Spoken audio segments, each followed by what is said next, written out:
Hello les gars, j'espère que vous allez bien. Installez-vous confortablement. Aujourd'hui, je vais parler d'un sujet qui m'intéresse tellement. Je pourrais en parler pendant des heures, clairement, mais je vais essayer de pas trop m'étaler. N'oubliez pas de vous abonner pour ne rater aucune de mes vidéos. Bref, commençons.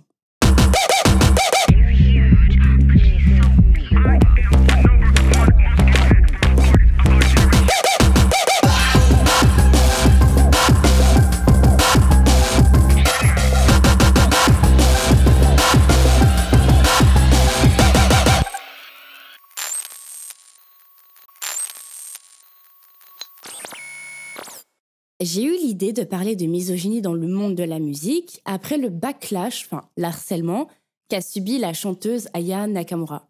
Je crois que personne n'est passé à côté de cet acharnement raciste et misogyne qu'elle a subi pendant des semaines et qui était surtout alimenté par l'extrême droite.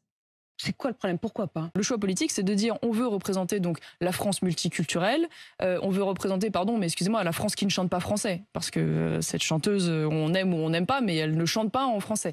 Je ferai sûrement une vidéo complète pour raconter son parcours de vie incroyable, mais aujourd'hui, à travers son actualité récente, je vais raconter l'histoire de plusieurs femmes à travers les époques qui ont subi tout comme Aya de la misogynie et du racisme dans leur carrière musicale. Pour mon premier cas, je vais vous parler d'une femme dont le visage ne vous dira rien, son prénom non plus d'ailleurs. Par contre, son nom de famille est l'un des noms de famille les plus connus. Je vous présente Maria Anna Mozart. Elle est née le 30 juillet 1751 à Salzbourg en Autriche. Et oui, c'est bien la sœur d'Amadeus Mozart. Tout comme son petit frère, dès son plus jeune âge, Maria Anna excellait dans le clavecin, l'ancêtre du piano. Un art qu'elle a appris par son père, mais son talent va au-delà de juste savoir jouer de cet instrument, parce que oui, elle savait composer des pièces. Son talent était indéniable, et avec son père et son frère, elle fera le tour de l'Europe pour faire des représentations. Elle sera très vite reconnue comme étant une musicienne de talent, mais malheureusement pour elle, elle était née à une époque peu propice pour les femmes. Les femmes occidentales du XVIIIe siècle avaient autant de droits qu'une chaise. Non, disons-nous la vérité. Elles avaient peu d'autonomie et vivaient clairement que pour procréer. Rousseau disait « Toute fille lettrée restera fille toute sa vie quand il n'y aura que des hommes censés sur terre ». Vous avez bien compris, la mission de vie des femmes occidentales du XVIIIe siècle était la maternité. Il faut bien comprendre que c'était très mal vu de voir une femme érudite à cette époque, donc c'était quand même un exploit que la jeune Maria Anna savait jouer d'un instrument de musique et en plus de ça, très bien. Il était tout de même possible d'avoir un minimum d'éducation, grâce au père. Et pour cela, il fallait que le père soit éduqué, donc avoir un minimum de richesse. Malgré la bonne volonté de son père, sa condition de femme prend le dessus et à ses 18 ans, elle sera forcée d'arrêter de jouer et devra se marier avec un homme qu'elle n'aime pas. Et vivra le reste de sa vie à élever des enfants qui ne lui appartiennent pas, parce que oui, son père l'a forcée à se marier avec un homme qui avait déjà 5 enfants. Oui, c'est triste, on est d'accord. Eh bien pourtant, il y a une histoire qui me fait écho. Ça s'est produit il y a pratiquement 20 ans jour pour jour. Si je vous dis une femme très talentueuse, également sœur d'un homme très talentueux, et qui a vu sa vie basculer à cause de la misogynie et du racisme, vous pensez à qui? C'est le moment de le mettre en commentaire.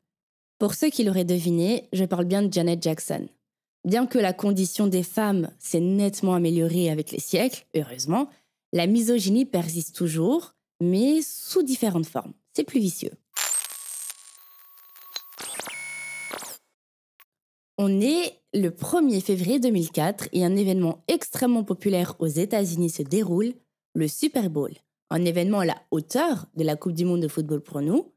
À la mi-temps du match, un concert est prévu, celui de Janet Jackson et de Justin Timberlake. Tout se déroulait bien jusqu'au hit populaire de Justin, Rock Your Body. Comme prévu pendant la répétition, le chanteur devait arracher le haut de Janet à la partie où il dit « Bon, je lis en français. Je parie que je t'ai nu d'ici la fin de la chanson. » Bon, pas réellement nu, mais il devait laisser son soutien-gorge rouge pour appuyer les propos de la chanson.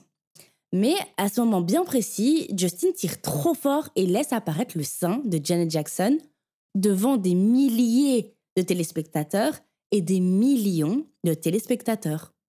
Par la suite, Janet subira un boycott et un harcèlement médiatique hallucinant. Plus de 500 000 plaintes seront déposées à la chaîne après l'événement. Elle s'excusera, Justin aussi, et elle endossera toutes les responsabilités. À ce moment-là, elle passera de chouchou de l'Amérique à paria. Quelques mois après avoir subi tout ça, elle sortira son album Damita Joe, qui floppera. Elle sera boycottée d'événements comme les Grammys, elle recevra des insultes racistes et misogynes. Enfin, clairement, la pauvre, elle vit un cauchemar. Et vous vous demandez sûrement, et Justin dans tout ça? Eh bien, je le rappelle, la scène où il devait arracher le haut de Janet était prévue. Mais c'est bien Justin qui arrachait trop fort le haut. Eh bien, il aura rien. Il se fera un peu discret au début, mais ne soutiendra pas du tout Janet. Il prendra tout de même la parole 5 ans après les faits. Mais il y a un adage qui dit mieux vaut tard que jamais, mais pas avec l'ampleur que ça avait pris. Elle subissait un harcèlement hallucinant. La scène de l'incident était la recherche Internet la plus générée, au point même où ça a été inscrit dans le Guinness Book des records. Vous imaginez l'ampleur? Je connaissais l'histoire, alors qu'à l'époque, j'apprenais tout juste à lire. C'est ce qu'on appelle en fait le double standard. Le double standard, c'est quand on applique des règles différentes pour des gens dans la même situation. Alors qu'elle vivait un enfer, Justin, lui, vivait sa meilleure vie. Lors d'une interview pour Oprah Winfrey, Janet disait ne pas avoir été soutenue par Justin. Bon, ça, en vrai, on le savait tous. Mais sa précision veut peut-être même dire qu'en privé, il lui apportait pas de soutien. Petite, j'aimais beaucoup Justin, mais maintenant que je suis une adulte, je me rends compte que cet homme a bâti une partie de sa carrière en écrasant des femmes. Il faut bien comprendre que malgré tout, c'est toujours plus difficile pour une femme de faire sa place dans une industrie à majorité masculine. Bon, ça, j'apprendrai à personne. Mais une femme noire, une femme avec un voile, une femme qui a un poids qui ne convient pas, c'est encore plus difficile parce que tu ne corresponds pas au diktat de la beauté occidentale, vous comprenez? Je ferai une vidéo spécifique sur toutes ces différentes thématiques, mais pour l'heure, parlons d'une femme qui, à proprement parler, n'a pas subi quelque chose qui a réellement eu un impact sur sa carrière artistique, mais l'injustice qu'elle a subie mérite vraiment d'être racontée. Yoko Ono est née à Tokyo, au Japon, en 1933. Elle est compositrice, poète, comédienne, cinéaste. Bon, je ne vais pas tous les citer, mais effectivement, elle a beaucoup de cordes à son arc. En novembre 1966, Yoko rencontre John Lennon, l'un des membres mythiques du groupe Les Beatles. Le feeling passe très bien entre les deux artistes, une alchimie artistique naît, et au passage, une belle amitié par la même occasion. De manière très brève, John était marié à Cynthia Lennon et Yoko à Anthony Cox. Mais c'est en 68 que les deux divorcent chacun de leur côté et décident de se mettre officiellement en couple. D'ailleurs, 1 an plus tard, ils se marient et deviennent inséparables. Bon, le sujet est la misogynie. Et là, c'est plutôt une jolie histoire. Enfin, pas pour les deux cocus, mais on y vient. Quand je vous disais que Yoko Ono et John Lennon étaient inséparables, c'était pas de la blague. Pendant toutes les sessions d'enregistrement, il y avait le groupe et Yoko Ono. Des rumeurs de tension et de jalousie se faisaient ressentir dans le groupe. Pourquoi Yoko avait-elle le droit d'être présente et pas les autres femmes des membres du groupe? Yoko prenait beaucoup de place, elle l'intriguait, elle dérangeait, bref, elle ne laissait personne indifférent. Si discrète et pourtant si présente. Des rumeurs de mésentente commencent à circuler, alors que le groupe se sépare. Devinez à qui revient la faute? Yoko Ono. Vous vous imaginez être accusé d'être la cause de la séparation de l'un des groupes les plus populaires de l'histoire de la musique? Autant vous dire que les fans du groupe ne se sont pas gênés pour les insultes misogynes et racistes envers Yoko Ono. Et le doute planera toujours, est-ce que c'est à cause de Yoko Ono que les Beatles se sont séparés? La réponse est non, mais peut-être que je ferai un jour une vidéo sur eux, pourquoi pas. Tout ce qu'on peut en tirer de tous ces différents parcours de femmes dans la musique à travers les époques, c'est que des fois, c'est pas facile d'être une femme.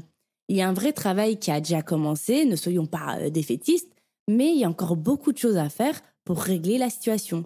Mais bon, gardons espoir pour un avenir où les femmes dans l'industrie musicale seront toutes valorisées et respectées à leur juste valeur. J'espère que je vous ai appris des choses dans cette vidéo. Je vous avouerai qu'à la base, je pensais faire une vidéo un peu plus feel good, comme promis dans la première vidéo. En tout cas, je t'invite à t'abonner pour ne rater aucune de mes vidéos. N'oubliez pas de liker, de commenter et de laisser un petit like si l'envie vous prend. On se dit à dimanche prochain. Bisous!